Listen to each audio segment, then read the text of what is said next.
آپ ذرا اس منظر کو اگر آپ دیکھیں نا اور ویژولائز کریں، اپنے ہاتھا خیال میں تصور میں لائیں تو بہترین، یعنی ایک زمیندار سمجھ سکتا ہے کہ یہ اس سے بہتر کوئی باغ نہیں ہو سکتا۔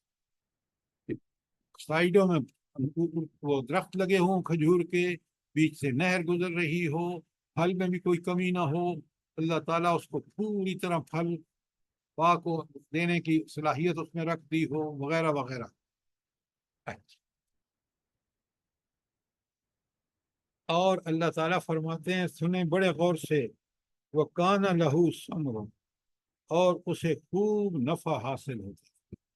باغوں میں آپ اوپر دیکھ رہے ہیں کہ کس جو کیفیت تھی۔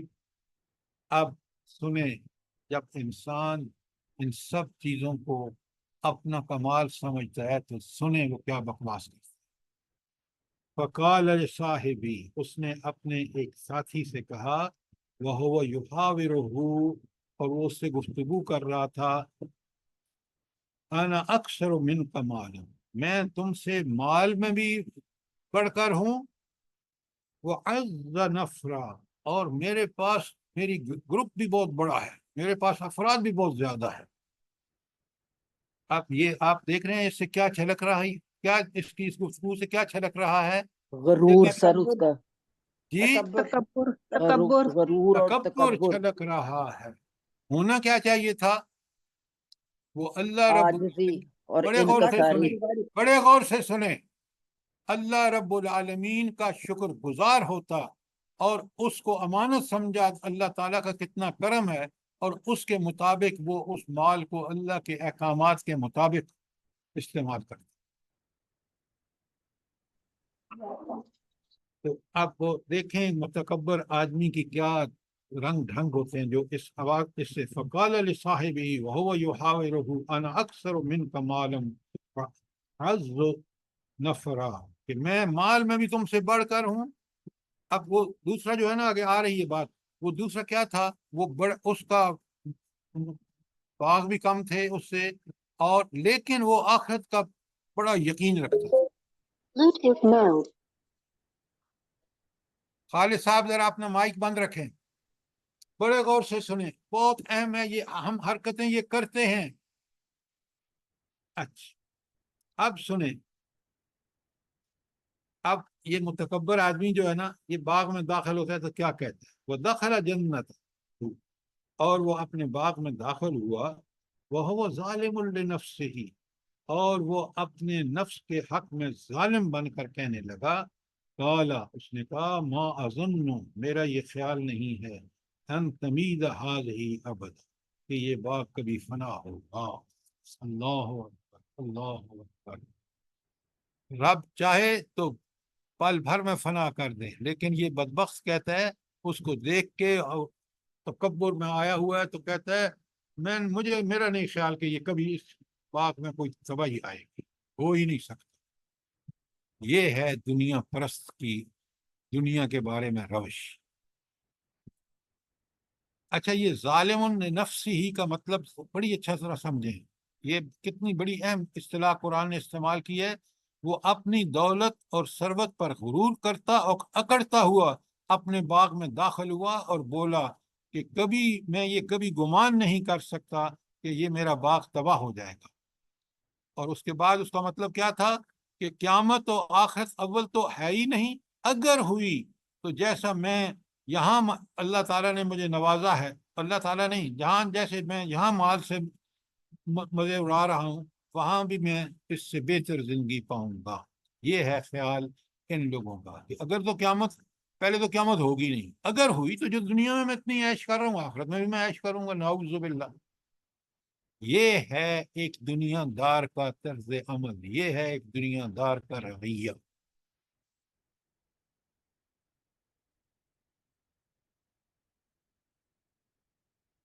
کوئی سوال یہاں تک؟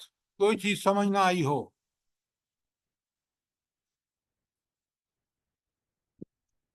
اب سنیے آج 36 میں یہ دنیا دار اور دنیا پرست کیا کہتے ہیں، آج کے لوگ بھی کہتے ہیں۔ وہ کہتا ہے، ما اظن الساعۃ قائم، مجھے توقع نہیں کہ قیامت کبھی کی گھڑی آئے گی۔ ذرا غور فرمائیں. اور پھر کیا کہتے ہیں؟ وَلَئِن رُدِدتُّ إِلَىٰ رَبِّي لَأَجِدَنَّ خَيْرًا مِّنْهَا مُنقَلَبًا. تاہم اگر کبھی میرے رب کے حضور پلٹایا بھی گیا تو ضرور اس سے بھی زیادہ شاندار جگہ وہاں پاؤں گا.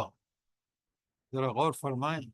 دنیا میں اس کو امتحان کے لیے یہ چیزیں دی گئیں اور اس کے بارے میں جو اس نے کہا آپ نے اوپر سن لیا. اور پھر دیکھیں جب انسان بگڑتا ہے تو کیسی ناشکری کے کلمات کہتے ہیں پہلے تو قیامت ہوگی نہیں، اور اگر ہوئی تو میں یہاں سے بھی زیادہ مزے اڑاؤں گا وہاں پہ، نعوذ باللہ. تو یہ شخص اپنی خوشحالی جس کو اللہ نے اس کو دی ہے اس کو سمجھتا ہے کہ میں اللہ کا بڑا معبود، اللہ کا بڑا محبوب اور چہیتا ہوں. یہ ہے اس کا مرض دنیا دار کا. اور سمجھتا ہے کہ جس نے مجھے یہاں نعمتیں دی ہیں، حالانکہ نعمتیں کس کے لیے ملی ہیں؟ امتحان کے لیے. یہ شخص ان پر غرور، فخر اور تکبر کرتا ہے اور پھر اسی سے نتیجہ اخذ کرتا ہے کہ آخرت میں بھی میرے ساتھ معاملہ اسی طرح ہو. اب سنیں جو مومن جس کا یقین ہے کہ قیامت ہوگی وہ کیا کہتا ہے. اور کیا ہم ان حالات میں اس طرح کرتے ہیں؟ ذرا غور کیجیے. تو مومن بندہ اسے کہتا ہے قال لہ صاحبہ وہو یحاورہ، تو اس کے ہمسائے والے نے گفتگو کرتے ہوئے اسے کہا اکفرت بالذی خلقک من تراب ثم من نطفۃ ثم سواک رجلا. کیا تو کفر کرتا ہے اس ذات سے جس نے تجھے مٹی سے اور پھر نطفے سے پیدا کیا اور تجھے ایک پورا آدمی بنا کھڑا کیا. یہ اس کے ایمان کا ثبوت ہے، اس کا یقین ہے کہ بندہ کس طرح اس کو اللہ نے پیدا کیا، کس طرح نعمتیں دی، کس طرح آزمائش ہوئی. تو اس بندے کے یقین یہاں سے اس آیت میں جو اس نے ڈائلاگ کیا ہے اس سے فوراً پتہ چلتا ہے کہ کس پکے ایمان کا بندہ ہے.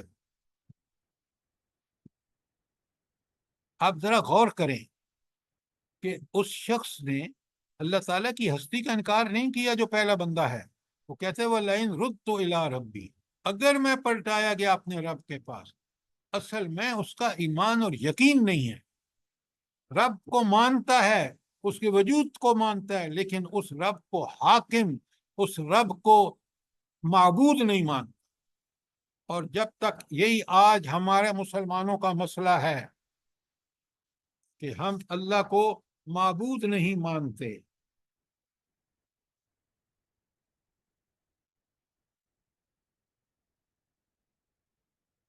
اب یہاں بالکل کلیئرلی سمجھیں کہ اللہ تعالیٰ کو مانتا بھی ہے تو محض ایک وجود کی حیثیت سے مانتا ہے. وہ اللہ تعالیٰ کو مالک، آقا اور فرمانروا کی حیثیت سے نہیں دیکھتا. یہ بات سمجھ لیجئے. آج بالکل مسلمانوں کا یہی معاملہ ہے. آپ اپنے ملک کی اسٹیبلشمنٹ کو دیکھ لیں، ججز کو دیکھ لیں، سربراہوں کو دیکھ لیں اداروں کے.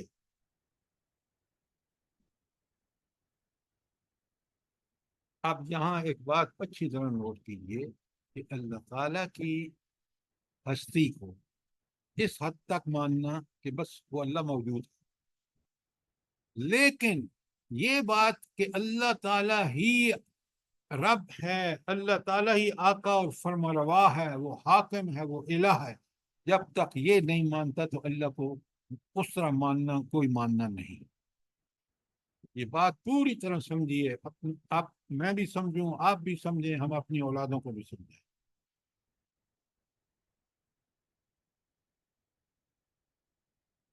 کوئی سوال یہاں تک آیت 37 تک بڑی اہم گفتگو ہے، اور آج ہمیں بالکل وارننگ دی جا رہی ہے کہ آپ پکے سچے مومن بنیں، رب کو الہ مانیں، حاکم مانیں، اس کو فرما روا مانیں، اس کی ایک ایک حکم کی پوری طرح تعمیل کریں.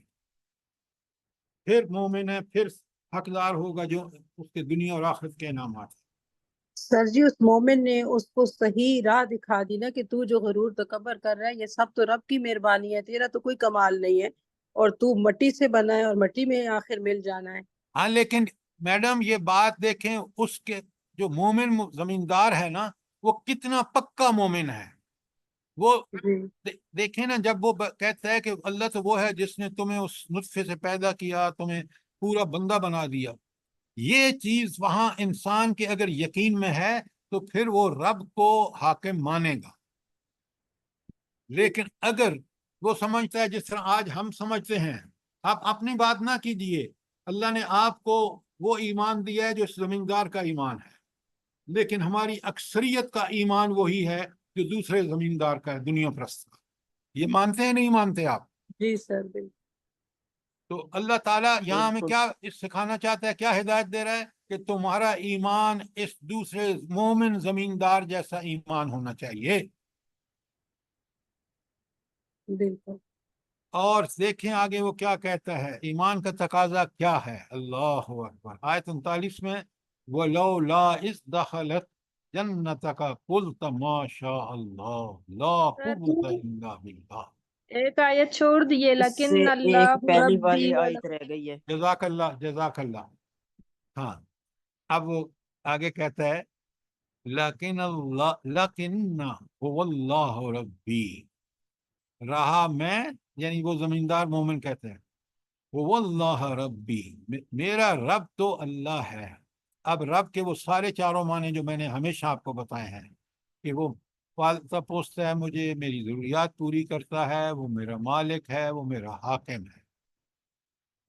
اور وہ کہتا ہے وَلَا أُشْرِكْ بِرَبِّهِ أَحَدًا، اور میں اس کے ساتھ کسی کو شریک نہیں کرتا. یہ ہونا چاہیے ہمارا ایمان.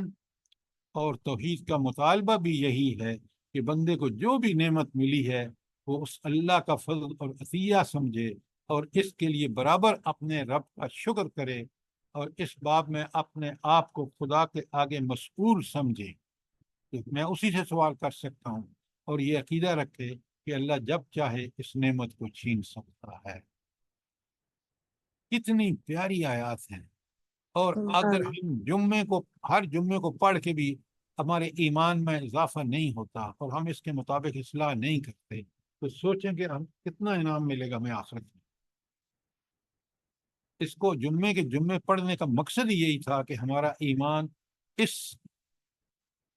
دو واقعات، دو زمینداروں کے واقعات سے ہم دنیا پرستی کو بھول جاتے اور اللہ کی آخرت پرستی میں لگ جاتے، اور ہمارا ایمان ایسا ہی ہوتا جیسے اصحاب کاف کا ایمان تھا یا اس زمیندار کا ایمان ہے. کوئی سوال آیت 38 تک؟ آیت 39 بڑے غور سے سنیے. وَلَوْلَا إِذْ دَخَلَتْ جَنَّتَكَ قُلْتَ مَا شَاءَ اللَّهُ لَا قُوَّةَ إِلَّا بِاللَّهِ.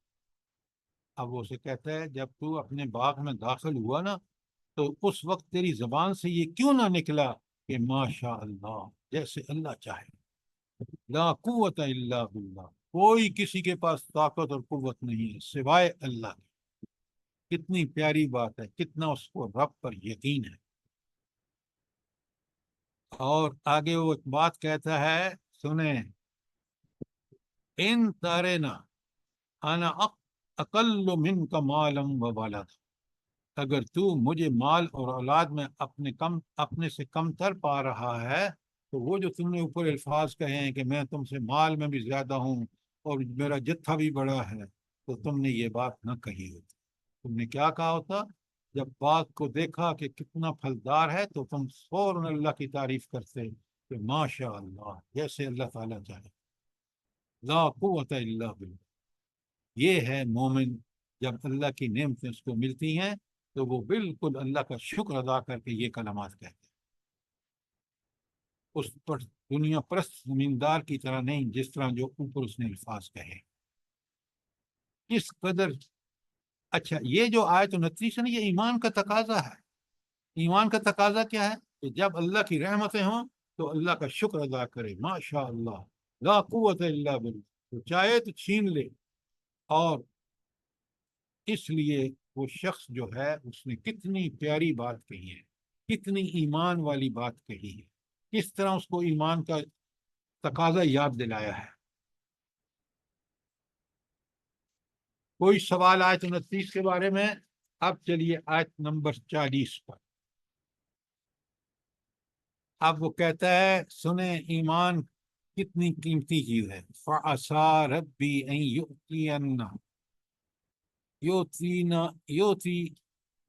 يُؤْتِينَا خَيْرٌ مِّن جَنَّتِكَ. تو بعید نہیں کہ میرا رب مجھے تیرے جنت تیرے باغ سے بہتر باغ عطا فرمائے.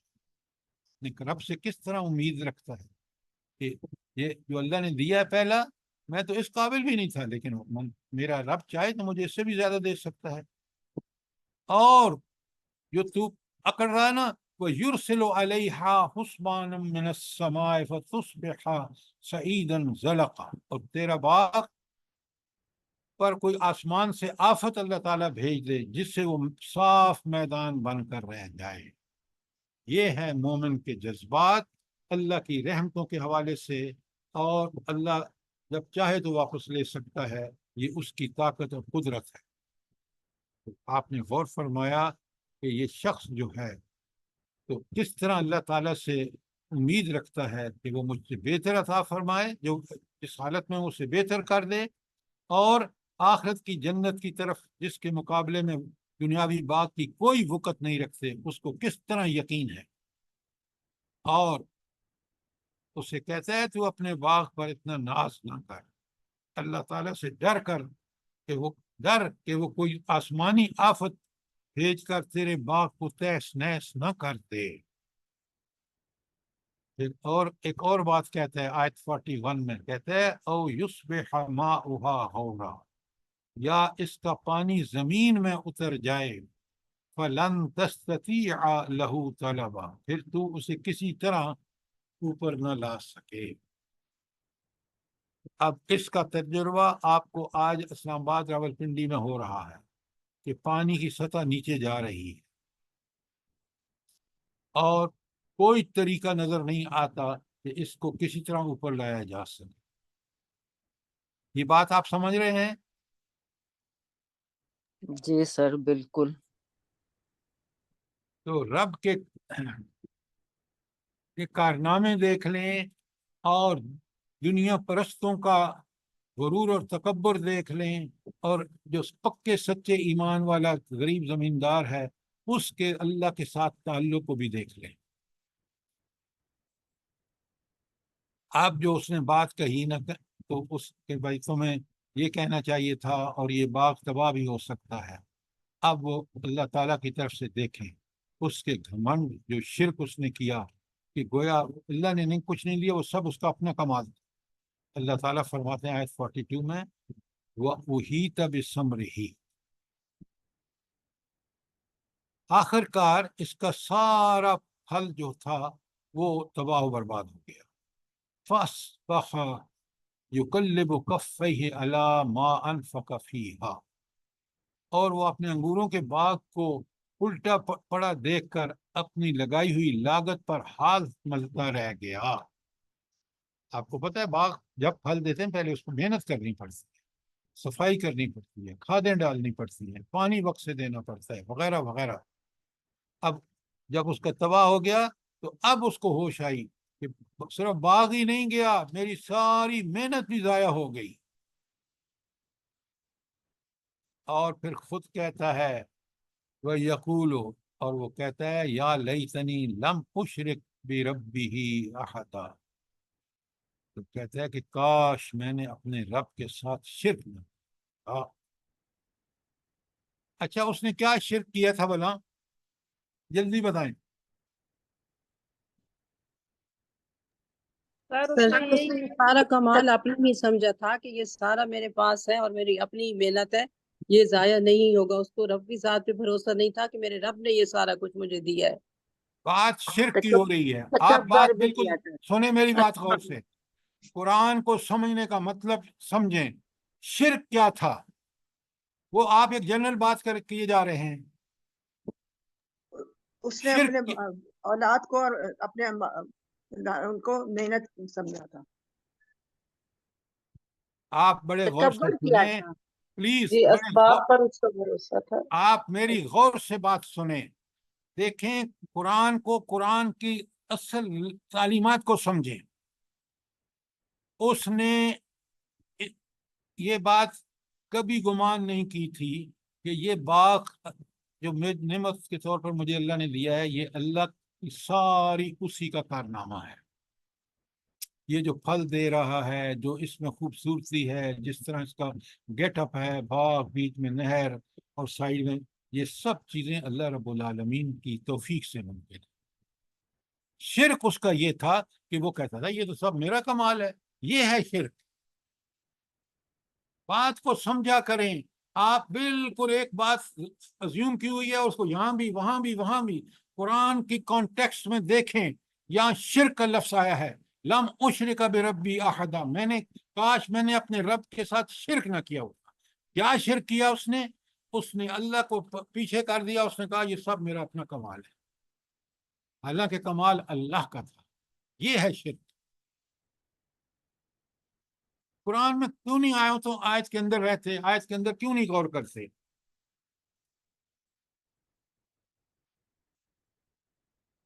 تو آپ نے دیکھا کہ اللہ تعالیٰ نے ایک ایسی آفت بھیجی کہ وہ اس کا سارا باغ تباہ و برباد ہو گیا. اور اس کافر نے جب دیکھا نا یہ منظر تو وہ دنیا دار جس طرح پریشان ہوتے وہ پریشان ہو گیا کہ اوہو میری محنت بھی برباد گئی. تو صحیح عقیدہ جو ہے وہی انسان کو صحیح نتائج پر پہنچاتا ہے، اور غلط عقیدہ جو ہے وہ انسان کی ذہنی پریشانیوں کو کم نہیں کرتا. یاد رکھیں، وہ جب اس کو مال ملتا ہے تو خوب پھولتا اور تکبر میں مبتلا ہو جاتا ہے، اور جب اللہ تعالیٰ اس سے نعمت لیتا ہے تو وہ پریشان حال ہو جاتا ہے. مومن دونوں حالتوں میں، جب اللہ تعالیٰ اس کو مال دیتا ہے وہ شکر کرتا ہے، اور جب اس سے چھین لیتا ہے تو وہ صبر کرتا ہے. دونوں حالتوں میں بالکل اطمینان سے رہتا ہے. کوئی سوال آج 42 کے بارے میں؟ جب آپ غور کریں گے نا تو آپ کو سوال بھی سمجھ میں آئیں گے، آپ سوال بھی کریں گے. لیکن ابھی غور کرنے کی اپنے اندر عادت ڈالیں کہ پوری آیت کو اس کے کانٹیکسٹ میں جس طرح حصے ہو گئے پڑھ کے سمجھ کے، اور پھر اس کا نتیجہ وہی نکالیں جو قرآن کو مطلوب اور مقصود ہے. ثواب کے لیے صرف نہ پڑھیں، خدا کے لیے ثواب ضرور ہوگا جب آپ اس کے مطابق اپنے سوچ و فکر کو مطابق کر لیں گے، اس کے مطابق عمل کریں گے، اس کے نتائج پر غور و فکر کریں گے تو سب چیزیں کلیئر ہو جائیں گی. آیت نمبر 43 وَلَمْ تَكُنْ لَهُ فِئَةٌ يَنْصُرُونَهُ مِنْ دُونِ اللَّهِ، نہ اللہ کو چھوڑ کر اس کے پاس کوئی جتھا تھا کہ جو اس کی مدد کرتا. وَمَا كَانَ مُنْتَصِرًا، اور نہ کر سکا وہ خود اس کا مقابلہ. تو اللہ تعالیٰ کا کوئی مقابلہ نہیں کر سکتا. یہ اس آیت کا مفہوم ہے کہ نہ تو کوئی گروہ تھا جو اللہ کے علاوہ اس کی مدد کرتا، اور نہ خود اپنی مدد کر سکتا. تو جب رب کسی مشکل میں ڈالتا ہے تو کوئی کسی کی مدد نہیں کر سکتا. اور آخرت میں آپ دیکھ لیں وہاں تو صاف صاف بتا دیا کہ اس قیامت کے دن اللہ ہی کا اختیار ہوگا. دنیا میں جو تھوڑے موٹے اختیار ہیں نا، ادھر تعلقات ہیں، وہ سب ختم. اس لیے انسان اس حاضری کو ہمیشہ پیش نظر رکھے، اللہ تعالیٰ کو حاضر اور ناظر سمجھے کہ وہ سب دیکھ رہا ہے، سن رہا ہے. میری اس کام سے پوری طرح آگاہی ہے اس کو. اگر یہ ہمارے ذہن میں ہوگا تو ہم کبھی بھی اس اللہ کی، کیونکہ قیامت کے دن پھر اس کی سزا اور جزا ہمیں ملنی ہے.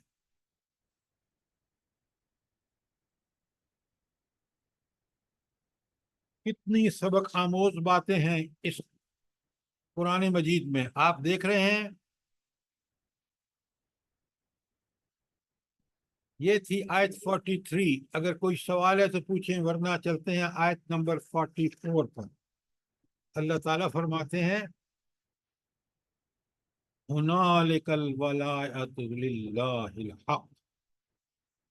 اب ان کو معلوم ہوا کہ ساری کارسازی کا اختیار، اسے ولایت کہتے ہیں، خدائے برحق ہی کو ہے۔ تو جو کارساز ہے اور جو بگڑی بنانے والا ہے وہ صرف اور صرف اللہ تعالیٰ ہے۔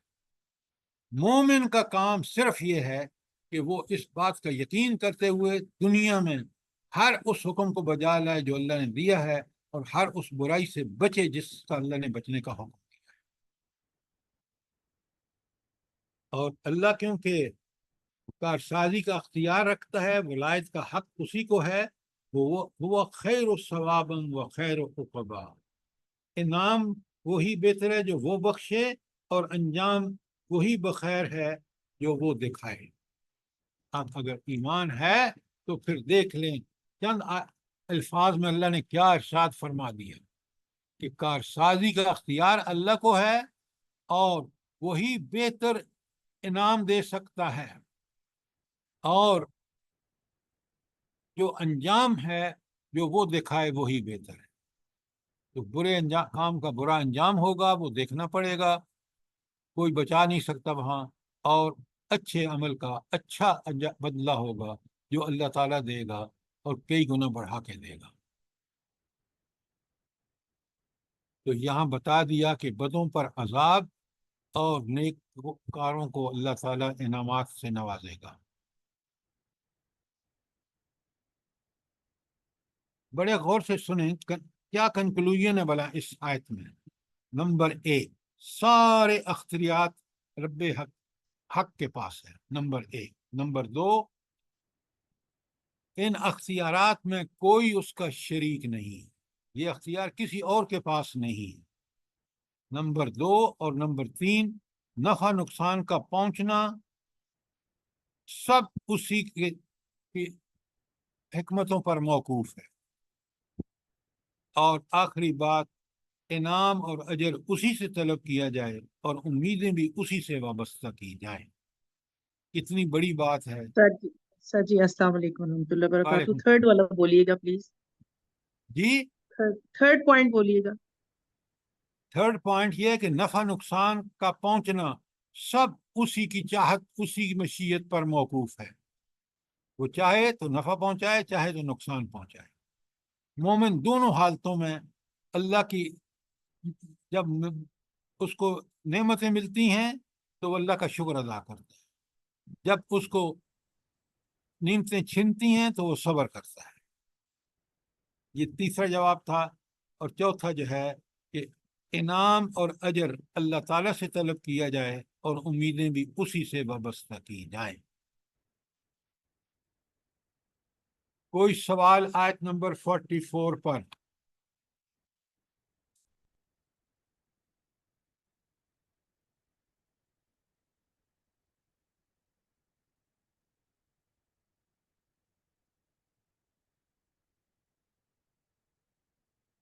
تو آپ نے دیکھا کہ جس طرح ہم نے آیت 1 تا 8 میں قرآن بشیر و نذیر ہے، قرآن ہر کجی سے پاک ہے، اور ہر زمانے میں فتنوں سے نجات کا وہ ذریعہ ہے، قرآن اور حدیث، نبی کرم صلی اللہ علیہ وسلم کا کردار، اور دوسرا اصحاب کہف نے کس طرح اپنے اس ایمان جو سچا پکا ایمان تھا، اس مشکل سے کو کیسے انگیز کیا، اور اللہ کی رحمتیں دیکھے۔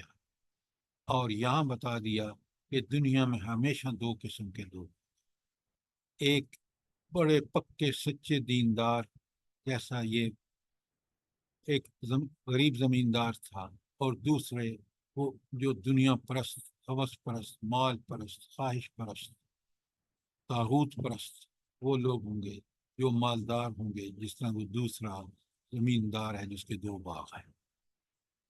کوئی سوال یہاں تک کوئی چیز کلیئر نہ ہوئی ہو؟ سر یہ ہنالک الولایات للہ الحق کو ذرا وضاحت کر دیں پلیز سر۔ کیا چیز کون سی کہہ رہے ہیں؟ ہنالک الولایات للہ الحق۔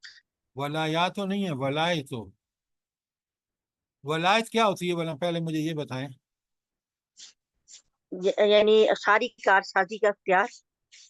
ولایت کا مطلب ہے کہ وہ جو ہمارا مددگار پشتیبان جو کارساز ہے، تو ہنالک الولایۃ الحق، وہاں اس کا مطلب یہ ہے، ہنالک الولایۃ للہ الحق، یہ ہے وہ کارسازی جو رب کی، اللہ کی ہے، جو اللہ برحق ہے۔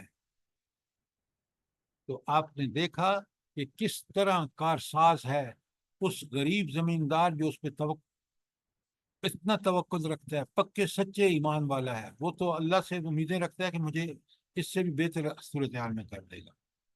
اور وہ جو بدبخت ناشکرہ مغرور زمیندار ہے، اللہ تعالیٰ اپنی کارسازی جو اس کے لیے امتحان تھا، اس کو کس طرح جب تباہ و برباد کیا تو کتنا پریشان۔ بات سمجھ آئی ہے کہ نہیں آئی؟ جی جی سر، جزاک اللہ سر۔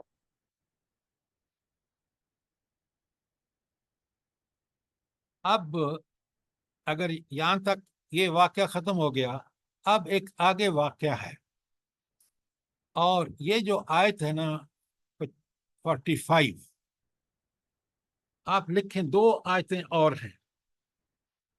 یہ آیت 45 یہ دنیاوی زندگی کی مثال ہے، اور قرآن مجید نے یہی مثال جو ہے یہ دو جگہ اور دی ہے، اور وہ میں پہلے لکھوا دوں آپ کو، پھر میں آپ سے اس پہ بڑی اچھی گفتگو کریں گے تاکہ یہ بات ہمیں کلیئر ہو جائے۔ اچھا، یہ جو دو جگہ اور ہیں یہاں پہ اس دنیاوی زندگی کو اسی طرح کی مثال، لیکن الفاظ تھوڑے سے مختلف ہیں، لکھیں اور آپ اور میں اچھی طرح سمجھ لیں کہ یہ دنیاوی زندگی جو ہے یہ کتنی اللہ کی نظر میں، یہ کس طرح دنیاوی زندگی جو ہے وہ اس کی حقیقت کیا ہے۔ اچھا، پہلی ہے سورہ الحدید کی آیت 20،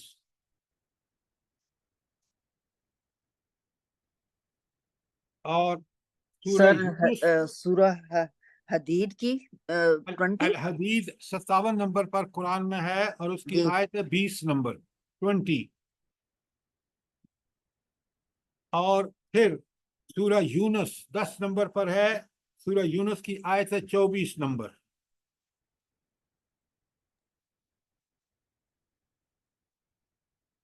اب میں آپ کے سامنے یہ پہلے پڑھوں گا آیت کاف کی 45 اور 46 دونوں، پھر میں یہ دونوں آیتیں پڑھوں گا، پھر آپ غور سے سنیں، سوالوں کے لیے تیار رہیں۔ آیت 45 میں اللہ تعالیٰ فرماتے ہیں، بڑے غور سے سنیے، وَاضْرِبْ لَهُمْ مَثَلَ الْحَیَاةِ الدُّنْیَا، اور ان سے دنیا کی مثال بھی بیان کر دو۔ کیا ہے مثال؟ کَمَاءٍ أَنزَلْنَا مِنَ السَّمَاءِ، اس کی مثال ایسی ہے جیسے ہم نے آسمان سے پانی نازل کیا تو بارش ہوئی، تو پھر کیا ہوا؟ فَاخْتَلَطَ بِهِ نَبَاتُ الْأَرْضِ، پھر اس سے زمین کی رویدگی نے مل کر ایک بہت خوبصورتی کا منظر پیدا کر دیا۔ جب بارش ہوئی اس سے زمین کی اوپر بڑی رویدگی بن گئی اور وہ خوبصورت ہو گئی۔ فَأَصْبَحَ حَشِيمًا، پھر اللہ تعالیٰ فرماتے ہیں کہ پھر کیا ہوا، جلدی بتائیں۔ فَأَصْبَحَ حَشِيمًا، تذروه الرياح، سوکھی گھاس بن پھر گیا وہ سر۔ چورا، بڑے غور سے سنیں، پھر وہ چورا چورا ہو گئی، اور ہوائیں چورا چورا ہو گئی، تذروه الرياح، اور ہوائیں اس کو اڑا کے لے گئیں۔ کان اللہ علی کل شیء مقتدرا، اور اللہ تعالیٰ ہر چیز پر قدرت رکھتا ہے۔ ذرا غور فرمائیں کہ اللہ تعالیٰ نے مثال دی ہے۔ اب میں آپ کو تھوڑا سا بتاؤں گا، اچھا پہلے 45 کے ساتھ 46 بھی پڑھ لیں تاکہ، جی اچھا پہلے 45 کو ذرا کلیئر کر لیں تاکہ ہم اب ایک ایک چیز کو سمجھ سکیں. اچھا دنیا کی مثال دی کہ زمین پر جب بارش ہوئی تو اس میں بڑی خوبصورت گھنی اگائی، زمین خوبصورت ہو گئی. پھر کیا ہوا اس کے بعد کہ وہی زمین وہ جب خزاں آئی تو وہ فصل بالکل چورا چورا ہو گئی اور ہوائیں اس کو لیے. اب انسانی زندگی کو دیکھیں آپ، اللہ تعالیٰ جب پیدا فرماتا ہے تو بچپن کتنا کمزور اور پھر لڑکپن اور جوانی میں کتنا اس کے اوپر جوبن آتا ہے. گویا وہ زمین جو سرسبز ہو گئی تھی اس کی کیفیت وہ ہے جو لڑکپن اور جوانی ہے. پھر بڑھاپا آ گیا. جب بڑھاپا آ گیا تو گویا وہ اس فصل کی طرح ہے جو چورا چورو ہو گئی. اب اس کی کوئی صلاحیتیں جواب دے گئیں، وہ بالکل اس فصل کی طرح ہو گیا جو چورا چورا ہو جاتی ہے. اور اس کو ہوائیں اڑا کے لے گئیں دور، اس کو موت آئی اور اس موت نے اس کو بالکل ختم. کتنی پیاری مثال ہے کہ جس طرح وہ کھیتی عارضی ہے کہ بہار میں اس نے یہ سب جوبن دکھائے اور خزاں میں سب، بالکل انسان کی زندگی کی مثال ہے. یہ تو آیت 35 کے بارے میں کوئی سوال؟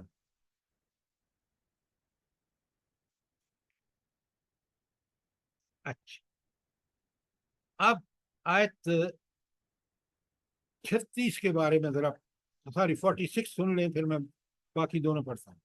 المال والبنون زینت الحیات الدنیا، یہ مال اور اولاد کیا ہے؟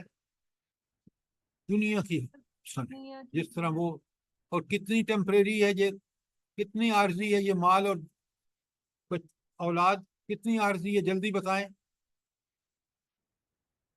زینت الحیات الدنیا ہے، دنیا کی زندگی جب تک. ہم زندہ ہے بس. میڈم خدا کا خوف کریں، اوپر لکھا ہے کہ یہ آیت کو دیکھیں جہاں مثال دی جا رہی ہے.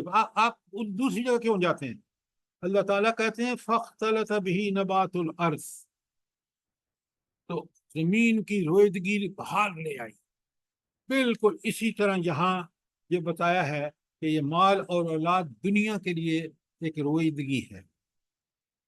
والباقیات الصالحات، جو باقی رہنے والی یہ چیزیں جو موت کے وقت برزخ میں اور آخرت کے سوال و جواب میں کام آئیں گی، وہ نیکیاں ہیں جو باقی رہیں گی، جو کام آئیں گی. والباقیات الصالحات خیر عند ربک، اس لحاظ سے بہتر ہیں، ثواب بدلے کے اعتبار سے بھی، اور وخیر عملا، اور بہترین امیدوں کے اعتبار سے. بہترین امید کیا ہے؟ وہ نیکیاں جو آپ نے دنیا میں کمائی، ان کا بدلہ بہت ہی اچھا ہوگا. یہ اب آئیں ذرا ہم پڑھتے ہیں آیت، کتنی پیاری آیت ہے سورہ حدید کی 20. میں آپ کے سامنے پڑھ رہا ہوں اور ترجمہ کر رہا ہوں. اعلموا، اچھی طرح جان لو، خوب سن لو، خوب پلے باندھ لو، انما الحیات الدنیا لعب و لہو، دنیاوی زندگی ایک کھیل اور تماشا ہے. وزینتاً، اور ایک زینت ہے، وتفاخر بینکم، اور تمہارے درمیان فخر کرنے کی چیز ہے، وتکاثر فی الاموال، اور مال میں زیادتی، والاولاد، اور اولاد میں بھی زیادتی. تو یہ کتنی چیزیں ہیں؟ پہلی ہے دنیاوی زندگی لہو لعب ہے، اور پھر زینت بھی ہے، خوبصورتی بھی ہے دنیا کے لیے، اور پھر مال و اولاد میں تمہارا ایک دوسرے پر فخر کرتے ہو اس دنیاوی زندگی میں. اب آ گیا یہ بالکل اس کی مثال کیسی ہے؟ کمثل غیث، اس کی مثال ایسی ہے، اعجب الکفار نباتہ، کہ کفار یہاں اس کو کیونکہ زمین میں دانے چھپاتا ہے نا، تو زمیندار کو کفار کہہ رہا ہے، کہا رہا ہے.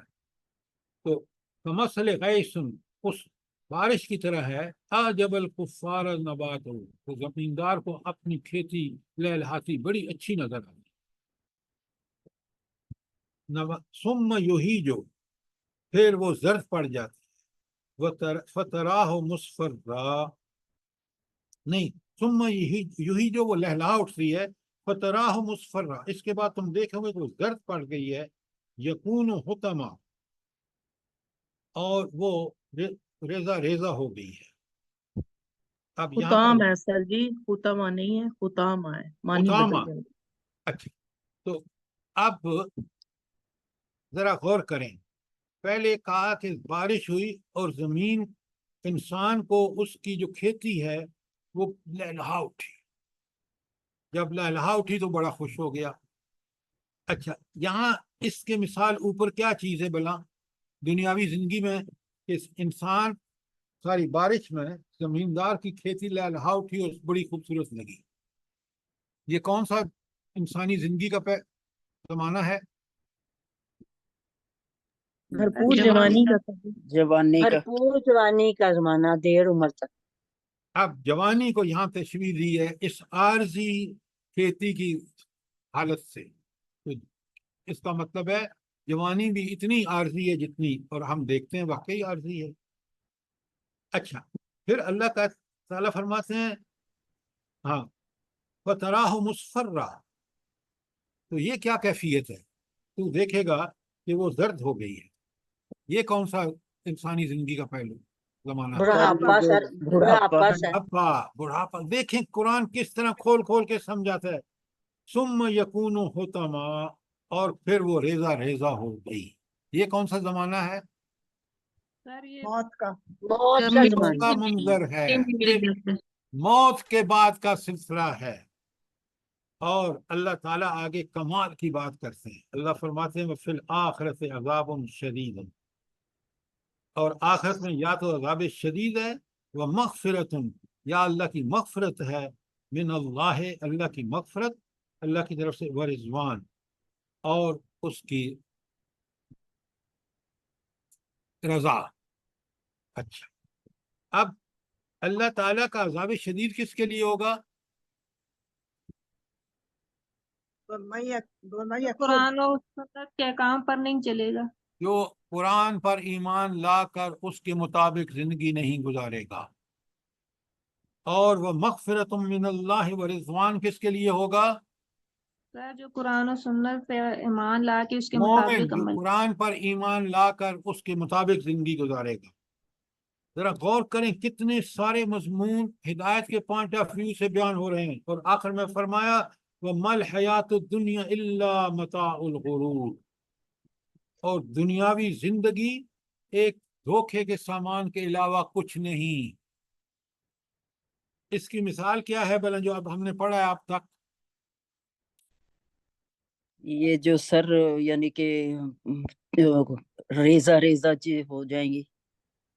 اللہ کے بندو، ابھی آپ نے پڑھ لیا وہ المال زمیندار، والبنون زینت الحیات الدنیا۔ وہ زمیندار متاع الغرور، اس کے لیے دھوکے کا سامان تھا جس پر وہ ڈیپینڈ کر رہا تھا۔